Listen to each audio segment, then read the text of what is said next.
Generally speaking, all the great events have been distorted, most of the important causes concealed, some of the principal characters never appeared, and all who figure are so misunderstood and misrepresented that the result is a complete mystification.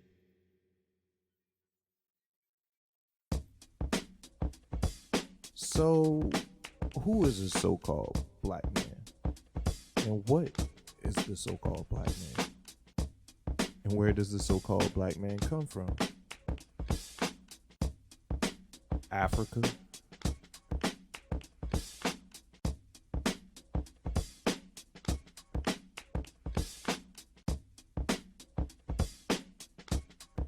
Asia?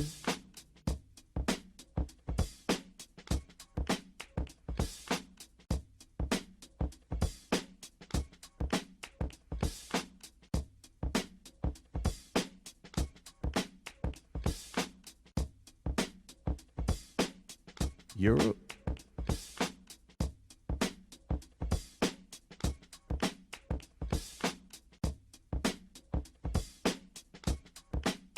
Or America?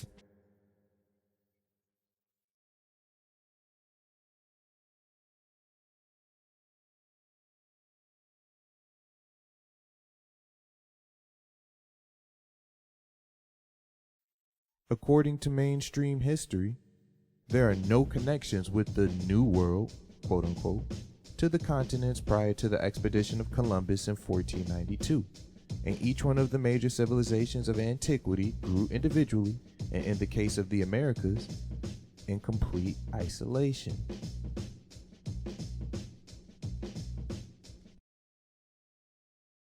Okay, let's just say for the sake of conversation, history in the way you think you know it is a lie. Or at the very least, a construct used for political and financial gain. I bet your first question would be, what would be the purpose for the lies? And who will be responsible for such action?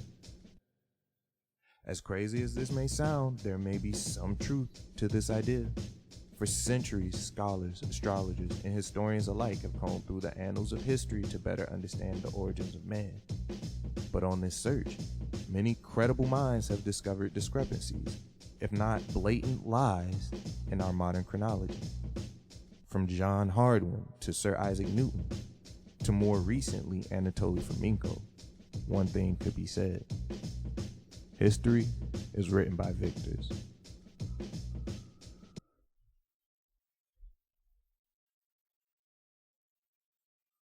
Reading from The Medieval Empire of the Israelites by Robert Grisham and Vladimir Melamed.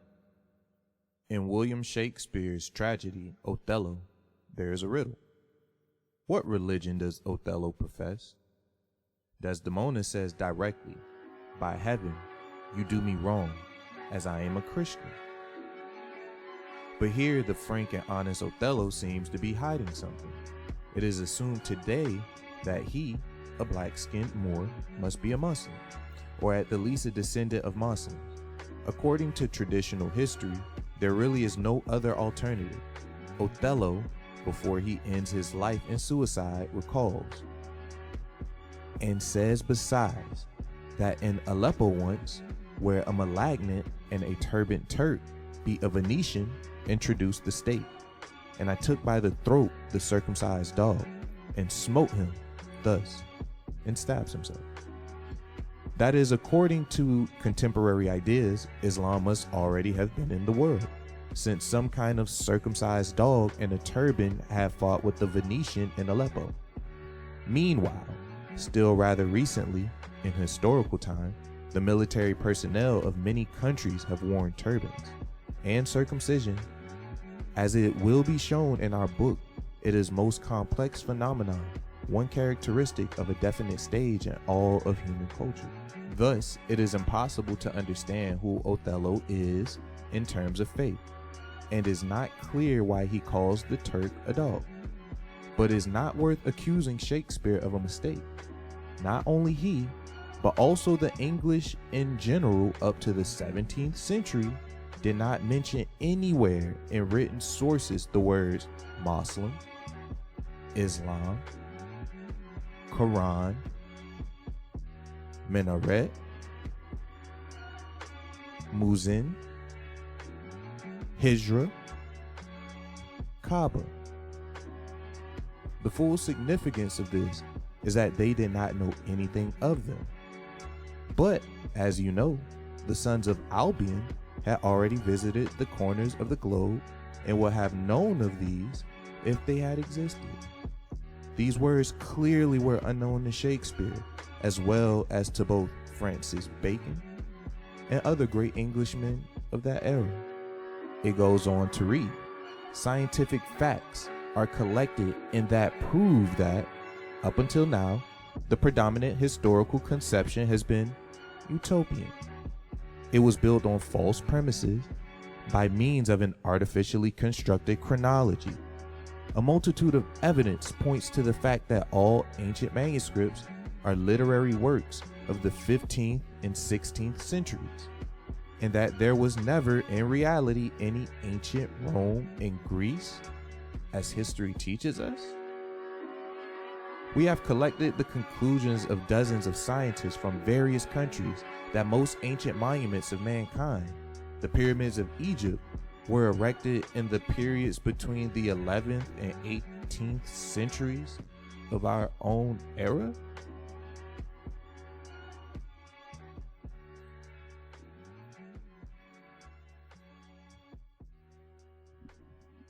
Okay, so let's recap. Othello, a Moor, a black man, yes. Just in case you ain't know, Othello was a Moorish prince. So basically by default, he was a Muslim. Now the fact that common terms like Muslim, Islam, Quran, Kaaba haven't been used before the 15th century is a red flag. According to generally accepted history, historians would mark the founding of the Islamic faith somewhere around the 6th or 7th century. But according to the etymology of the words themselves, they can't be found anytime before 1550.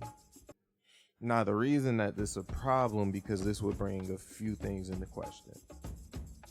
For an example, if we can't verify any of these words themselves predate before the 15th century, that brings into question every bit of history before that point. For me at least. Why? Because in 1492, another important year in world history, is when the Emirate of Granada fell. And that's the last Muslim, or whatever they're considering these people, kingdom. Now at this point, the Catholic mafia started setting up fronts in France, Germany, and if you think about it, America. Alberto Rivera, a Jesuit, remember that for later, was a Catholic priest and also a whistleblower. His testimony could actually shed some light on this topic. He revealed things he learned during his training to become a Jesuit. In his tell-all series, The Prophet, he reveals that it was actually the Catholic Church that was behind the creation of the faith of Muhammad and the spreading of it to usurp the Holy Land from the Jews. Quote, The Prophet, Part 6. The Vatican desperately wanted Jerusalem because of its religious significance, but was blocked by the Jews. Another problem was the true Christians in North Africa preaching the gospel. Roman Catholicism was growing in power and would not tolerate any opposition. Somehow the Vatican had to create a weapon to eliminate both the Jews and the true Christian believers who refused to accept Roman Catholicism. Looking to North Africa, they saw the multitude of Arabs as a source of manpower to do their dirty work. A number of Arabs had become Roman Catholic and could be used in reporting information to their leaders in Rome. Others could be used as a fifth column, an underground spy network, to carry out Rome's master plan to control the great multitudes of Arabs who had completely rejected Roman Catholicism. When St. Augustine appeared on the scene, he knew what was going on. Augustine was very powerful and influential man with his own small army of followers. His monastery served as bases to seek out and destroy Bible manuscripts owned by the true Christians. Augustine was made a saint for faithfully serving his mother church. The Vatican wanted to create a messiah for the Arabs, someone they could raise up as a great leader, a man with charisma, one they could train and eventually unite all the non-Catholic Arabs behind him, creating a mighty army that will ultimately capture Jerusalem for the Pope.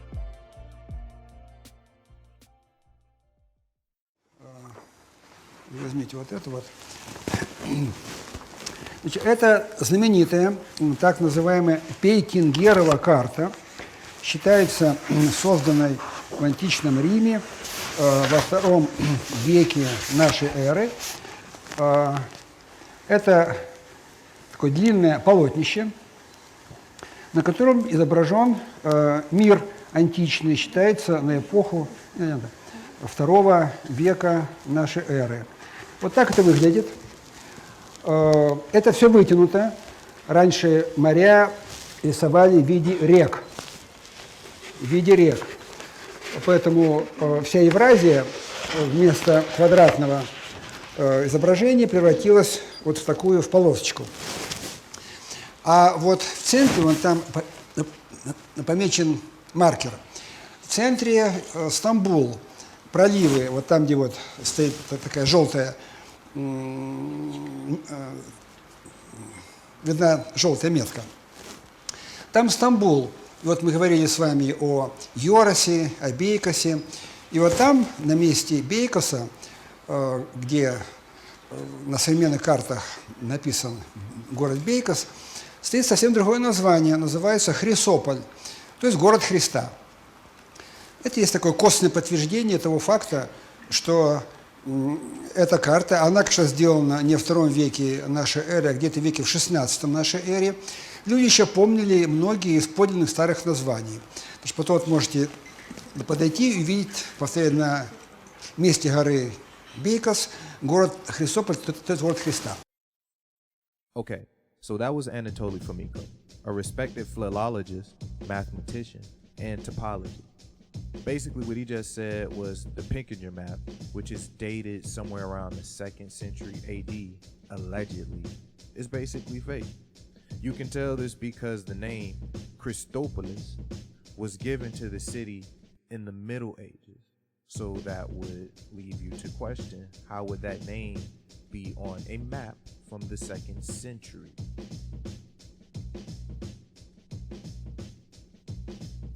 This really isn't a one-off thing either. From Giorgio Vasari's The Life of the Artist, he says, in 1496, Michelangelo carved a sculpture of a sleeping Cupid and sold it to art dealer Baldassari, who buried it in his vineyard in order to age it. That way, it would increase its value. The idea for a need to revise chronology isn't necessarily a new one at all. In fact, one of the more serious attempts to re-examine the accepted timeline was undertaken by a renowned mathematician, astronomer, and theologian, Sir Isaac Newton. In his posthumous work, The Chronology of Ancient Kingdoms Amended, he moves the most historical events before the supposed time of Alexander the Great forward. Why? He too also believed that most ancient manuscripts after the advent of the printing press in 1436 were doctored, if not fabricated altogether.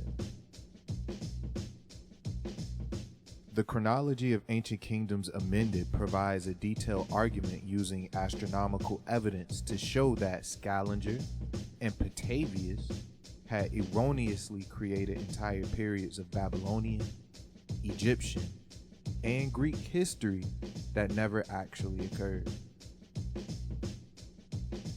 He accomplished this by utilizing an astronomical dating technique that had never been used before that time. Scholars before had been using astronomy to settle chronology since Mercator, but none before Newton had thought to use the precession of the equinox to settle dates. Another to challenge the modern chronology would be Jean Hardouin, a theologian, also a Jesuit. Why they keep coming up? Anyway, he was a highly revered antiquarian scholar of his time. In 1963, he wrote on coins from the Herodian dynasty. Hardwin hinted that he was on the cusp of uncovering a great conspiracy. He stated that he had begun to, quote, sense fraud in Augustine and his contemporaries, quote unquote.